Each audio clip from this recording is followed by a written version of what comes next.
ನಮಸ್ಕಾರ ವೀಕ್ಷಕರೇ, ರಾಮ ಜನ್ಮಭೂಮಿ ಅಯೋಧ್ಯೆಯಲ್ಲಿ ಪ್ರಭು ಶ್ರೀ ಬಾಲರಾಮ ವಿರಾಜಮಾನನಾಗಿದ್ದಾನೆ. ಕಳೆದ ಒಂದು ತಿಂಗಳಿಂದ ಹಲವು ಪವಾಡಗಳನ್ನು ಸೃಷ್ಟಿಸುತ್ತಿರುವ ಪುಣ್ಯ ಕ್ಷೇತ್ರವಾಗಿದೆ ನಮ್ಮ ಈ ಅಯೋಧ್ಯ. ಮೊದಲಿಗೆ ವಿಗ್ರಹದಲ್ಲಿ ಬದಲಾವಣೆಯಾಗ್ತಾ ಇದ್ವು. ಆದರೆ ಈಗ ಅಚ್ಚರಿಯ ಸಂಗತಿ ಅಂದ್ರೆ ಬಾಲರಾಮನ ಗರ್ಭಗುಡಿಗೆ ಜಟಾಯು ಪಕ್ಷಿಯೊಂದು ಕಾಣಿಸಿಕೊಂಡು ಅಚ್ಚರಿಯನ್ನ ಸೃಷ್ಟಿಸಿದೆ ವೀಕ್ಷಕರೇ. ಅದನ್ನ ಕಂಡ ಅರ್ಚಕರು ಕೂಡ ನಿಜಕ್ಕೂ ಶಾಕ್ ಆಗಿದ್ದಾರೆ.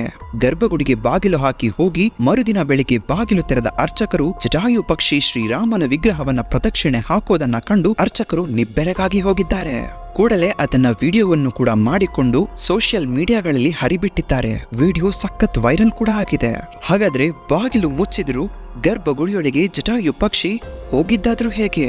ಗರ್ಭಗುಡಿಯ ಸಿಸಿಟಿವಿ ಚೆಕ್ ಮಾಡಿದ ಅರ್ಚಕರು ಶಾಕ್ ಆಗಿದ್ಯಾಕೆ? ನಿಜಕ್ಕೂ ರಾತ್ರೋರಾತ್ರಿ ಗರ್ಭಗುಡಿಯಲ್ಲಿ ನಡೆದ ಆ ಚಮತ್ಕಾರವೇನು ಎಂಬುದನ್ನ ಈ ವಿಡಿಯೋನಲ್ಲಿ ನೋಡೋಣ. ವಿಡಿಯೋ ತುಂಬಾನೇ ಇಂಟ್ರೆಸ್ಟಿಂಗ್ ಆಗಿರುತ್ತೆ. ಯಾರು ಕೂಡ ಸ್ಕಿಪ್ ಮಾಡದೆ ಪೂರ್ತಿ ವಿಡಿಯೋವನ್ನ ನೋಡಿ. ಹಾಗೆ ನನ್ನ ಈ ಒಂದು ಶ್ರಮಕ್ಕೆ ನಿಮ್ಮಿಂದ ಬಯಸೋದು ಒಂದೇ ಒಂದು ಲೈಕ್ ಮತ್ತು ಅದರ ಜೊತೆಗೆ ಸಬ್ಸ್ಕ್ರೈಬ್. ಕೊಟ್ರ ಲೈಕ್ ಆಯ್ತಾ ಸಬ್ಸ್ಕ್ರೈಬ್? ಹಾಗಿದ್ರೆ ಬನ್ನಿ, ತಡ ಮಾಡೋದ್ ಬೇಡ, ನಮ್ಮ ಈ ಸುಂದರ ಚರಿತ್ರೆಯ ಒಳಗಡೆ ಹೋಗಿ ಬಿಡೋಣ. ವೀಕ್ಷಕರೇ, ಅಯೋಧ್ಯೆಯಲ್ಲಿ ಎಲ್ಲವೂ ಶುಭವಾಗ್ತಾ ಇದೆ. ಮುಗಿಲೆತ್ತರಕ್ಕೆ ಭವ್ಯ ದೇಗುಲ ನಿರ್ಮಾಣವಾಗಿ ನಿಂತಿದೆ. ಪ್ರಭು ಶ್ರೀರಾಮ ವಿಗ್ರಹಕ್ಕೆ ಪ್ರಧಾನಿ ನರೇಂದ್ರ ಮೋದಿಯವರು ಪ್ರಾಣ ಪ್ರತಿಷ್ಠಾಪನೆಯನ್ನ ಮಾಡಿದ ನಂತರ ಶುರು ಆಯ್ತು ನೋಡಿ ಬಾಲರಾಮನ ನಿಜವಾದ ಅಸಲಿ ಆಟ. ಇದೀಗ ವಿಡಿಯೋ ಸಮೇತ ನಾನು ನಿಮಗೆ ತೋರಿಸ್ತಾ ಇದ್ದೀನಿ. ನೋಡಿದ್ರ ಈ ಪವಾಡವನ್ನ? ನಿಜಕ್ಕೂ ಈ ದೃಶ್ಯವನ್ನ ನೋಡುವಾಗಲೇ ಅಚ್ಚರಿ ಅನ್ಸತ್ತೆ. ಗರ್ಭಗುಡಿಗೆ ಪಕ್ಷಿಯೊಂದು ನೋಡುತ್ತಲೇ ಶ್ರೀರಾಮನ ವಿಗ್ರಹವನ್ನ ಪ್ರದಕ್ಷಿಣೆ ಹಾಕೋದಕ್ಕೆ ಮುಂದಾಗಿತ್ತು. ಅಷ್ಟೇ ಅಲ್ಲದೆ ಶ್ರೀರಾಮನ ವಿಗ್ರಹದ ಮೇಲೆ ಕುಳಿತುಕೊಂಡಿತ್ತು. ಆದರೆ ಅಚ್ಚರಿ ಪಡುವ ವಿಷಯ ಅಂದ್ರೆ ಬಾಗಿಲು ಮುಚ್ಚಿದ್ರು ಕೂಡ ಈ ಜಟಾಯು ಎಲ್ಲಿಂದ ಬಂತು ಅನ್ನೋದು. ಈ ದೃಶ್ಯವನ್ನ ತಮ್ಮ ಕಣ್ಣಾರೆ ಕಂಡ ಅರ್ಚಕರು ಕೂಡ ನಿಜಕ್ಕೂ ಶಾಕ್ ಆಗಿ ಹೋಗಿದ್ದಾರೆ. ಯಾಕೆಂದ್ರೆ ಇಂದಿನ ದಿನ ಎಂದಿನಂತೆ ಪೂಜೆ ಮುಗಿಸಿ ದೇವಾಲಯದ ಬಾಗಿಲನ್ನ ಹಾಕಲಾಗಿತ್ತು ವೀಕ್ಷಕರೇ. ಮಾರನೇ ದಿನ ಬೆಳಗಿನ ಜಾವ ರಾಮ ಮಂದಿರದ ಬಾಗಿಲನ್ನ ತೆರೆದ ಅರ್ಚಕರಿಗೆ ಕಾದಿತ್ತು ಆ ಒಂದು ಬಿಗ್ ಶಾಕ್. ಈ ಪಕ್ಷಿ ಎಲ್ಲಿಂದ ಬಂತು ಎಂಬುದನ್ನ ಸಿಸಿಟಿವಿಯಲ್ಲಿ ಚೆಕ್ ಮಾಡಿದ್ರು ಕೂಡ ಅವರಿಗೆ ಯಾವುದೇ ಪ್ರಯೋಜನವಾಗಲಿಲ್ಲ. ಯಾಕಪ್ಪ ಅಂದ್ರೆ ಸಿಸಿಟಿವಿಯಲ್ಲಿ ಎಲ್ಲಿಂದ ಬಂತು ಅನ್ನೋದು ರೆಕಾರ್ಡೇ ಆಗಿಲ್ಲ.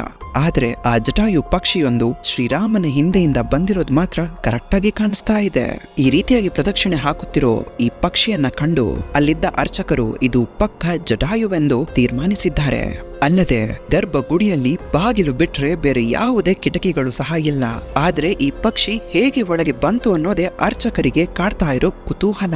ಅಂದಹಾಗೆ ಈ ಜಟಾಯು ಅಂದ್ರೆ ಯಾರು? ಶ್ರೀರಾಮ ಹಾಗೂ ಸೀತೆಗೆ ಸಹಾಯ ಮಾಡಿ ಅವರಿಗಾಗಿ ರಾಮನ ತೊಡೆಯ ಮೇಲೆ ಪ್ರಾಣವನ್ನೇ ಬಿಟ್ಟ ರಣ ಹದ್ದುಗಳ ರಾಜ ಅಂತಾನೆ ಹೇಳಬಹುದು. ವೀಕ್ಷಕರೇ, ನಾನು ಕೊಟ್ಟ ಈ ಚಿಕ್ಕ ಮಾಹಿತಿ ಇಷ್ಟವಾಗಿದ್ರೆ ದಯವಿಟ್ಟು ವಿಡಿಯೋಗೊಂದು ಲೈಕ್ ಕೊಟ್ಟು ಚಾನೆಲ್ ಅನ್ನ ಸಬ್ಸ್ಕ್ರೈಬ್ ಮಾಡ್ಕೊಳ್ಳಿ. ಹಾಗೆ ಬೆಲ್ ನೋಟಿಫಿಕೇಶನ್ ಆಲ್ ಸೆಟ್ ಮಾಡೋದು ಮರಿಲೇಬೇಡಿ. ಮತ್ತೆ ನಾನು ಮುಂದಿನ ವಿಡಿಯೋಗಳಲ್ಲಿ ಇನ್ನಷ್ಟು ಇಂಟ್ರೆಸ್ಟಿಂಗ್ ಮಾಹಿತಿ ಹೊತ್ತು ಬರ್ತೀನಿ. ವಿಡಿಯೋ ನೋಡಿದ್ದಕ್ಕಾಗಿ ನಿಮಗೆಲ್ಲರಿಗೂ ಧನ್ಯವಾದಗಳು ವೀಕ್ಷಕರೇ.